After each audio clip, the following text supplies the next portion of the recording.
What's up guys, I'm Phoenix Master 1 and today we have the update announcement for the next FEH update, and we also have book 7 starting up in December, and it seems like the maintenance is going to be happening for it, and just 1 hour before that maintenance we're probably going to be getting a FEH channel just like the last year.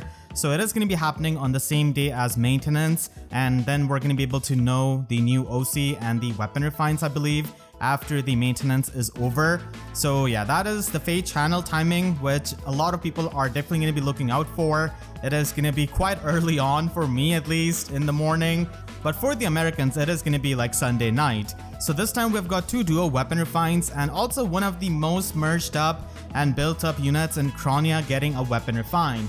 So Kronya was definitely meta in Aether Raids offense a couple of years back when Vantage was easier to do, but as time went on her attack didn't really hold up and Vantage strategy just became like increasingly difficult to pull off. So I hope that she can get some kind of fatal smoke built into her weapon and hopefully some kind of true damage so that she can do more damage when she is going to be in that Vantage range. And having fatal smoke in her weapon is going to be perfect because then she wouldn't really need to run that in her slot save, trying to optimize for the chip damage that she can do. So that is definitely my hope with Kronya, and I hope that she can get a good weapon refine because a lot of people have invested into her. And we have got Duo Ephraim getting a weapon refine out of nowhere. Honestly, I didn't really expect this weapon refine because Duo Ephraim is in a really weird limbo where he's the only non-seasonal duo unit, so I was not really too sure when he's going to be getting his weapon refine. But here, because he was the second duo unit after Halloween Hector, he's getting his refine along with Duo Marth. So Duo Ephraim has that attack check in his weapon, and I hope that it becomes a lot more lenient and he can actually get some extra stats out of this weapon and maybe some attack debuff as well on the opponent so that he can be a bit more bulky. And maybe he could take some inspiration from Legendary Ephraim and have some kind of healing, which is definitely going to be pretty nice. So yeah, having the guaranteed follow-up attack be a lot easier would be definitely nice. And Duo Ephraim's duo skill is not really all that insane, honestly, so I hope that his weapon refine is pretty stacked because a lot of people have plus and merged him because of him being on one of the Hero Fest banners. And we also have Duo Marth getting a weapon refine. Now, armor units are going to be mainly trying to be save units. And the problem with a lot of ranged armor units is that they cannot have Aegis, Sacred Cowl with Hardy Fighter.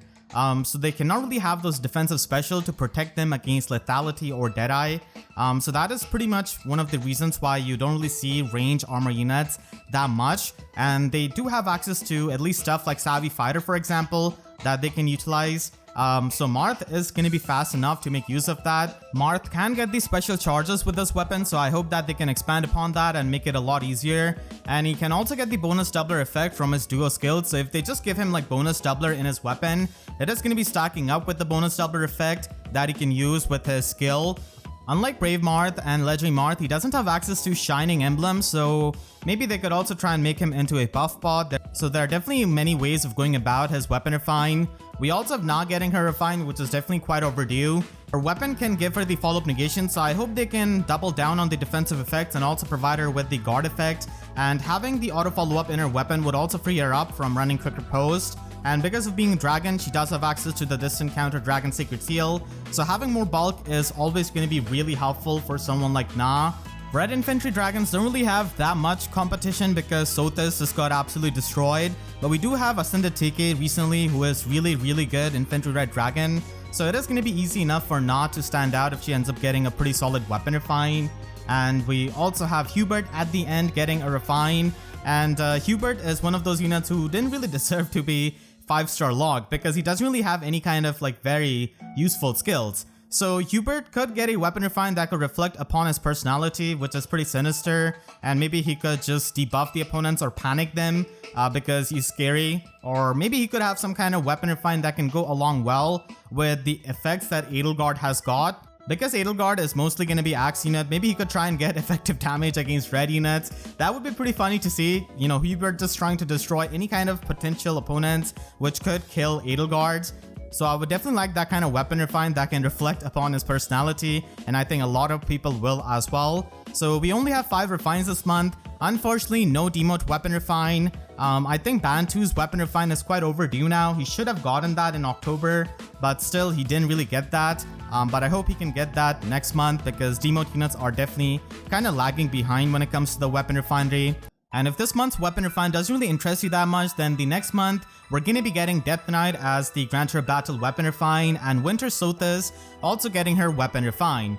So yeah, after the Christmas, Sothis is going to be getting her late Christmas present, and I feel like all of the lords of 3 houses, Edelgard, Dimitri, Claude, and Bylitz are going to be getting Weapon Refine so that they can have this kind of 3 houses Refine batch with Winter Sothis. And their Weapon Refines are definitely quite overdue, the 3 houses Lords and Bylith, for example. So they could definitely get that next month, but I'm not really too sure because they have been kind of delaying it. And there is going to be a Mythic and Legendary Remix banner as well, and Altina is going to be getting a new Weapon Refine and Remix. And by the proxy, Christina, or Christmas Altina, is going to be able to get that Weapon Refine as well. She's not going to be able to get the Remix skill, but at least she's going to be able to snag that Weapon Refine from the Mythic Altina. So yeah, that is definitely going to be something to look out for if you're a big Altina fan. And Legendary Leaf is also going to be getting his Weapon Refine and Remix, which is going to be pretty exciting because they could double down on his Neuron Zeal and make him even more unique. So that is all the news about the Weapon Refinery. And then we have the new Divine Codes Ephemera badge, and this badge is not really all that impressive. Winter Hilda, I guess, is going to be pretty nice if you're trying to plus and merge her, so you can get that free merge. And you can also get her for her weapon, Candy Cane Plus, which does have the guard effect built into it. So a lot of the Lance units who do not have preferred weapons and want to run a defensive build, this is going to be a pretty decent weapon. And she also provides you with even follow-up. Attack defense form is already present on Karen and 3-star 4-star pool, so it's not really all that impressive. And Winter Zephiel does have Bell Ringer, which does give you that in-combat healing, but still pretty outclassed by many of the other swords. And Vengeful Fighter is not really all that good anymore. I guess he's mainly going to be there for the people who did end up using him as a pharma unit, so they can try and get the +1 merge here on Winter Zephiel. And we also have Summer Elincia providing the Whitecap Bow Plus, which is an amazing weapon for a lot of bow units to quad attack. And she also has attack speed link 3 at 5-star. So this is definitely a demote unit to get just because of her weapon. And we also have Kath giving the reposition and the link skill at the same time. And after that, we don't really have that impressive skills on these 4-star units. We do have Laura Shell with Renewal, and then May with Desperation 2. So you would have to upgrade her to get the version 3 of it. And finally Odin, who just got the Resplendent version with Art Tome Breaker and the Blade Tome for the Blue Mages. This Ephemera badge is definitely a bit underwhelming, which is a bit sad, and it doesn't really provide you with any kind of really rare skills. And there are also other things to talk about. For example, Summoner Duels getting a new Captain skill in Tandem form. So this Captain skill is actually going to be pretty good because it can give +4 attack and speed to your Captain. And from turns 2 to 5, you're able to get the Orders effect on the Captain and the allies that are within 2 spaces of a Captain. So this is going to be pretty helpful for a lot of units who have got the flat Canto. And this is going to be helping many of the Cavaliers like Brave Erika, Brave Seliph, function better on many of the maps which have trenches. And this does increase the value of War Bubble of Legendary Mirror whenever this skill is available. And also, I guess, the value of Gatekeeper, but usually Legendary Mirror is going to be a bit better unit to be used in Summoner Duels because she can also front line and also, tank Brave Seliph. So this is definitely a pretty good Captain skill to get the orders buffs just so that you can have, all of your units in the zone on the first turn. So this is going to be really, really helpful in that regard. And also for the mobility of your, far safe tank, which is going to be having 1 movement because of being an armor unit. And if you don't really have Rattle Catchy on your team, then yeah, this orders buff is going to be pretty amazing just for the mobility. So I can see this being used quite a lot whenever it is available. In Aether Raids, we're going to be having Tactics Room being upgradable to level 10 on both offense and defense. And now whenever the safety fence is going to be getting triggered, it will light up so you can know when the safety fence was useful. Not really too sure if this was needed because, most players can already tell. And they're going to be adding 2 new songs to the Aether Resort. An Enticing Dance from Binding Blade, that is basically the theme of Lorem, and a Guide for the Future from Fire Emblem 3 Houses. So that is pretty much the calendar theme for the part 1, White Clouds and 3 Houses, and it's honestly pretty chill. And we're going to be having Halloween Nils and Cervantes getting added to the Grail pool, I know many people are going to be trying to build up Nils, and Cervantes does score pretty well for a free-to-play unit, but again, he is an armor unit. And they're going to be having some updates to the allies menu, so whenever you're trying to inherit a skill from a rearmed hero for the arcane inheritance, you would have to unfavorite them and then use them as the source ally.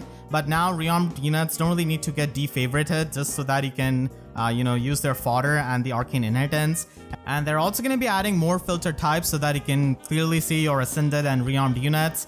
And one of the greater quality of life changes in this update is going to be the fact that you can set the auto battle animations itself in the settings menu. So you can decide if you want the animation to play whenever you auto battle or not. Previously, you just had to, change that setting individually whenever you're like auto battling in something like Forging Bonds, for example, and then turn it on if you're playing in, something like Aether Raids. So that is pretty good. They're also going to be fixing the visual issues with the save skills on some of the maps, and also the rearmed Grima accessory, which could just disappear in like middle of battle animation. And they also have changed the art of Spring Sonia, and the main change is basically that the 3 strands of hair of Tharja, which are above the cape, are now covered by her capes. So that is the art change, and I'm pretty happy to see that they're finally playable now. So that is all there is to this update. We're going to be knowing more about the changes, I suppose, and the new game mode, if there's anything new in like the FEH channel, which is going to be happening on the same day as the maintenance. So definitely be on the lookout for that. We pretty much know the existence of FEH channel now and when it's going to be happening because of this maintenance. So let me know what you think about this update and which refine are you looking forward to the most. And as always, if you enjoyed the video, please be sure to leave a like and a comment. And if you really enjoyed, you could always support me directly by using super thanks down below or by becoming a YouTube member as well. And for more FEH videos, make sure to subscribe and hit the notification bell, because YouTube sub boxes are about as functional as Kronya's Vantage against Hardy Bearing. So with that said, I'll see you guys next time. Thank you so much for watching and have a great day.